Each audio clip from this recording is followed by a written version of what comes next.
Hello guys, good morning সকলকে। আজ আমি আলোচনা করব একটা ডিজিজ সিওপিডি। খুব ইম্পর্টেন্ট একটা disease COPD, chronic obstructive pulmonary disease বলা হয়। ঠিক আছে, এটা একটা group of disorder. Chronic mines long term, এই শব্দটা মনে মানে অনেক দিন ধরে চলছে এই ডিজিজ। যে কোনো ডিজিজ ক্রনিক, অ্যাকিউট আর ক্রনিক হয়। অ্যাকিউট মানে শর্ট পিরিয়ড, ক্রনিক মানে লং পিরিয়ড। তো ক্রনিক অবস্ট্রাকটিভ পালমোনারি ডিজিজ এটা একটা গ্রুপ অফ ডিসঅর্ডার। যেটা কি হয় আমাদের, তার কী কী গ্রুপ থাকে, যেমন এমফাইসেমা, ব্রঙ্কিওলাইটিস এবং ব্রঙ্কাইটিস।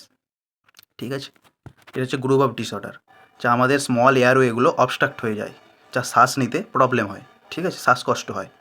তো এর মেজর রিস্ক ফ্যাক্টর হচ্ছে কি, মোস্ট কমন পেশেন্টের মধ্যে দেখা যায় বা মানুষের মধ্যে দেখা যায় সিওপিডি হয়েছে। কী কারণ সে স্মোকিং করতো। স্মোকিং হচ্ছে মেজর রিস্ক ফ্যাক্টর। তারপরে আছে বিভিন্ন gases, hereditary, pollution, occupational, allergy, নিউমোনিয়াও থাকলেও হয়। আগে যদি নিউমোনিয়া থাকে সেই ইনফেকশনের ফলে সিওপিডি হয়। তো এই হচ্ছে most common risk factor. Most common কি, স্মোকিং মেজর রিস্ক ফ্যাক্টর, বেশিরভাগ ক্ষেত্রে দেখা যায়। এরপরে আছে সাইন অ্যান্ড সিমটমস কী কী হয়? সাইন অ্যান্ড সিমটমস দেখা যায় শ্বাসকষ্ট, হুইজিং সাউন্ড, ক্র্যাকেল সাউন্ড দেখা যায়। তারপরে ব্যারেল চেস্ট অ্যান্ড এমফাইসেমা হচ্ছে কি, স্মল এয়ারওয়েগুলো ইনফ্লামেশন হয়ে যায় বা ইরিটেশন হয়ে যায় বা ইনফেকশন হয়ে যায়। পালমোনাল হয়। ঠিক আছে, পালমোনালটা কি,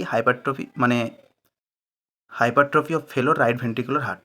ঠিক আছে, যেটা হলে পালমোনারি হাইপারটেনশন, যার কারণে হয়। পালমোনারি হাইপারটেনশনটা কি, পালমোনারি লাংসের যে আর্টারির ফলে যে হাইপারটেনশনটা হয়, বিপিটা বেড়ে যায়, যেটা রাইট সাইড অফ হার্টের থাকে। ঠিক আছে, এটা হচ্ছে পালমোনারি বলা হয়। তারপরে কি, ক্র্যাকেল সাউন্ড দেখা যায়। তারপর অর্থোপনিয়া, পজিশন চেঞ্জের সাথে সাথেই শ্বাসকষ্ট হয়। আর আর কি, আর বিশেষ করতে এর কী কী ডায়াগনোসিস করতে বলা হয়?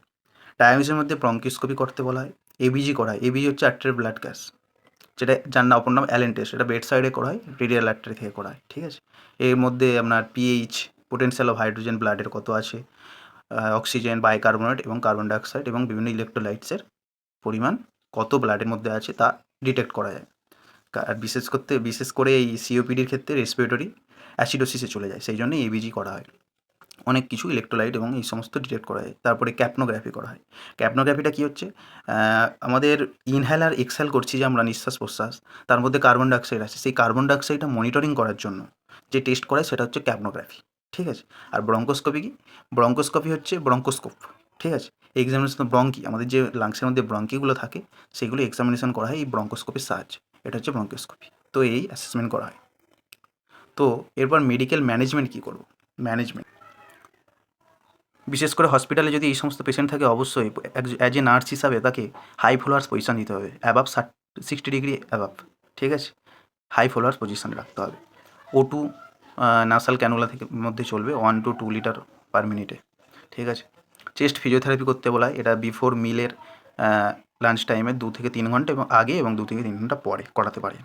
ঠিক আছে, তারপরে কি, চেস্ট ফিজিওথেরাপির জন্য বলা হয়। তারপর স্পাইরোমেট্রি দিয়ে লাংস এক্সারসাইজ করতেও বলা হয়। তারপরে ডক্টর কখনো কখনো প্রেসক্রাইব করে এনকারেজ ফ্লুইড ইনটেক, যেমন 2 থেকে 3 litre per day water intact করতে বলা হয়। এরপরে চলে আসছে কী কী মেডিসিন থাকে। মেডিসিনের মধ্যে যেমন থাকে আপনার কর্টিকোস্টেরয়েড, যেহেতু ইনফ্লামেশন বা ইনফেকশান হয়ে যায়, তো এই কর্টিকোস্টেরয়েড দেওয়া হয়। আর কি দেওয়া হয়, যেমন বুডিসোনাইড, বেক্লোমেথাজোন। তারপর নেবুলাইজেশন তো চলেই। মিউকোলাইটিস দেওয়া হয়। মিউকোলাইটিস কি, এনঅ্যাসিটাইলসিস্টিন, যেটা কী হয় প্যারাসিটামলের অ্যান্টিডোট হিসেবে কাজ করে। ঠিক আছে, তারপরে ব্রঙ্কোডাইলেটর কি, ব্রঙ্কিয়াল যে মাসেলগুলো থাকে সেগুলো রিল্যাক্স করা হয়, যেমন অ্যালবুটামল, থিওফাইলিন। ঠিক আছে, টারবুটালিন, অ্যামিনোথ্যাফিলিন, অ্যামিনোফিলিন, এই সমস্ত মেডিসিনগুলো মেডিকেল ম্যানেজমেন্টে ইউজ করা হয়। তো এই সিওপিডি যদি কারো এরকম সিমটমস থাকে বা যদি কোনো এরকম সিওপিডি হয়েও থাকে, এই সমস্তগুলো অবশ্যই জানা দরকার। এবং ভিডিওটি ভালো লাগলে অবশ্যই লাইক, শেয়ার এবং ফলো করবেন। Thank you.